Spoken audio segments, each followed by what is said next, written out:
But let's talk to one of the party's most senior figures, the business secretary, Vince Cable. Mr. Cable, you've come out with a policy which I think many people might welcome, but the trouble is that your party doesn't seem to be getting credit for it or for other policies that you've introduced in government.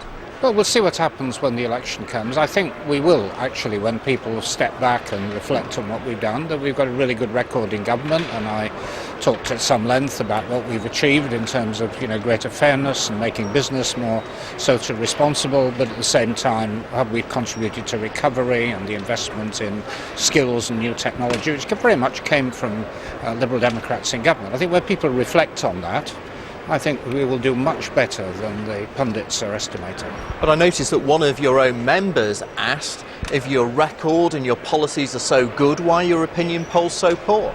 Well, I think what's happening is that in those areas where we have strength and we have sitting members of Parliament, we're actually doing very well, and those average public opinion polls are completely meaningless.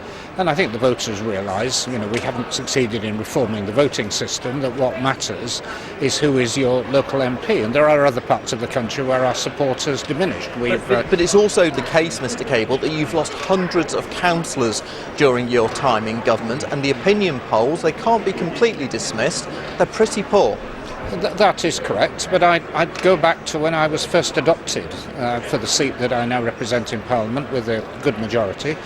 We had, I think, 3% in the opinion polls then. Within a few years, we'd won the seat, and we built on it. And our base in local government has gone up and down. Unfortunately, councillors are often, the victims of changing public mood. But we will rebuild. It's a very, very resilient party, and I think you'll find the mood here is really upbeat and positive. You talked about the Conservatives taking credit for some of your more popular policies. Isn't the real trouble for you that they've also taken credit for the economic recovery, and you haven't taken any credit for that at all? Well, I simply restated the basic facts that we could not have achieved what we've done in government, in this government, without both parties. To be sure, there is a Conservative Chancellor, there's also a Lib Dem Chief Secretary who has worked on the budget. My department, the business department, has made an enormous contribution, for example, in getting this doubling of the number of apprenticeships. We're totally changing the outlook in relation to It's not being recognised, is it? Well, we will see whether it's recognised. I think an awful lot of people are counting prematurely what the election outcome is going to be. I think when it comes to it, as I've said before, we will do an awful lot better than we're being given credit for. Okay. Vince Cable, thank you very much for your time. Tomorrow, conference closes, and it closes with the party leader, the Deputy Prime Minister Nick Clegg, launching the party's general election campaign. Yes, and one man who was listening to that announcement from the Deputy Prime Minister, as well as making his own speech, was the Business Secretary, Vince Cable. Thanks for joining us, Vince Cable. Can I ask you about the mood of the conference, first of all? It seems to me that all these conferences, right the way through this Parliament, have been very similar. You as a party are embattled, but sort of dogged and determined. Yeah, morale's high. I mean, it's been tough because we've been in government, and therefore you attract all the flack that goes with that. But morale is good. We know that where we're strong on the ground of sitting MPs particularly, we will do well. And there's a lot to be proud of. I mean, the main message of my own speech is we've got a long record of achievement in economic policy and building up industry, and skill training, apprenticeships. And we've also got a vision of a great British industrial renaissance. I will ask you about your speech, but explain to people looking from the outside, how on earth can morale be high when at times you've been lagging behind the Green Party in the polls, for example? Well, we're not lagging behind the Green Party at the moment, and I think come the election that story will simply disappear, because I think people are realistic. At the moment, there is frustration with particular aspects of government policy.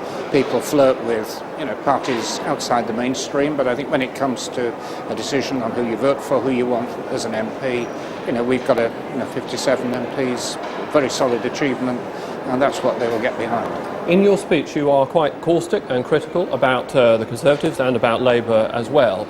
In a lot of seats, actually, the Lib Dems won't be a factor this time around. For those people who are weighing up Conservative or Labour in those constituencies, which party do you think is the greatest danger?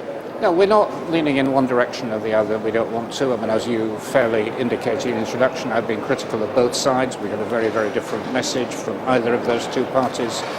We think the Labour Party at the moment in a very anti-business mood, which is not sensible given where we are as an economy.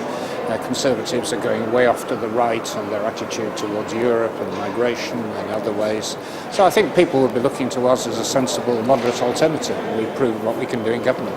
I was looking back at some of the things that you've said over the past couple of years. A couple of years ago you said you'd be perfectly happy to go into coalition with Ed Miliband. Has your mind shifted over that period? Well, I said I'd be perfectly happy to go into coalition with other parties. I didn't single him out for particular preference. I wasn't then or now but leaning one direction specifically or the other. on him, you said that you'd be... No, we're not ruling out working with him or indeed with the Conservative side. I mean, we've worked with the Tories for 5 years. We've never been close to them politically, but there was a job to do, there was a national crisis, we got on and did it, and we'd approach the Labour Party in the same business-like way. It just seems to me that there is a danger of a contradiction between the fact that on the one hand you're going at these parties hammer and tongs, giving them a lot of criticism, and on the other hand, I mean, this week you'll be cozying back up to your Conservative colleagues around the Cabinet table, and you're talking about the possibility that you'd work with Labour as well. How does that work? Well, there's no cozying up. I mean, this is sort of grown-up politics. You're at the one and the same time trying to work together with other people in the national interest, and that's right. At the same time, we differentiate ourselves. We've got different values, different policies, and we go out and argue for it. And I've headed up a department with 8 ministers in. We've got 2 Lib Dems, 6 Conservatives. We disagree on some fundamental things, and we sometimes say hard-hitting things about each other. But we sit down at the same table, we do things, and we've got a very good constructive record. And my approach to the Labour Party is just the same. Do you think that you could have been tougher on the Conservatives? Tim Farron obviously does, because he said that you've got 2 out of 10. He gave you 2 out of 10 for that coalition dynamic. Do you think he's right? No, I think it's a lot better than that. And I think we have achieved a great deal. And, the last few weeks have been sitting around talking about the budget, for example. I think what you'll find in it, can't obviously tell you, but there will be a lot that Liberal Democrats have achieved as a result of our negotiation. OK, thank you very much, Vince Cable. I'll let you get on. And obviously there is more from the conference today. And tomorrow Nick Clegg will lay out that mental health announcement in his main conference speech.